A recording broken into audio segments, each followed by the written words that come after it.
અમદાવાદ શહેરના ખાડિયા વિસ્તારના ગાંધી રોડ પર શ્રી શ્યામ ઇલેક્ટ્રિકલ દુકાને આગ લાગી છે। આગ લાગવાનું કારણ ચકલેશ્વર દાદાની પાલખીની શોભાયાત્રા નીકળી હતી તે દરમિયાન આતશબાજી કરવામાં આવી ત્યારે આગનો બનાવ બન્યો છે। કોઈ જાનહાનિના સમાચાર નથી। ફાયર બ્રિગેડની ટીમ દ્વારા આગ કાબૂમાં લેવાઈ છે। અમારે ઇન્ડિયા ટાઈમ ન્યૂઝ ચેનલને લાઇક, શેર અને સબસ્ક્રાઇબ કરો જેથી કરી અવનવા સમાચાર તમારી સાથે પહોંચી શકે। બ્યુરો રિપોર્ટર જયદીપ શુક્લ।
શું કરવાનું ને આપણે ઉપર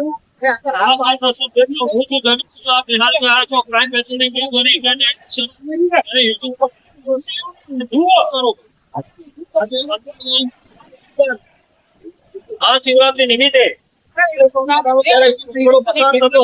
ત્યારે આતશબાજી થતી હતી ત્યારે આતશબાજીના અનુસંધાનમાં દુકાન છે શ્રી શ્યામ ઇલેક્ટ્રિકલ જે દુકાન છે દુકાન આપનો બનાવ બને છે। અત્યારે પોલીસની ટીમ અને ફાયર બ્રિગેડની ટીમ અત્યારે હાજર છે। જાનહાનિના અત્યારે કોઈ સમાચાર નથી। પોલીસ અને ફાયર બ્રિગેડના જવાનો છે ભાઈ પપ્પાજી ફાયર બ્રિગેડ આગને ઓલવવાનું કાર્ય કરી રહ્યા છે। હવે આગ ક્યારે કાબૂમાં આવશે એ તો ફાયર બ્રિગેડ અને પોલીસની ટીમને ખ્યાલ આવે। તમે જોઈ શકો છો હાલ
હા ભાઈ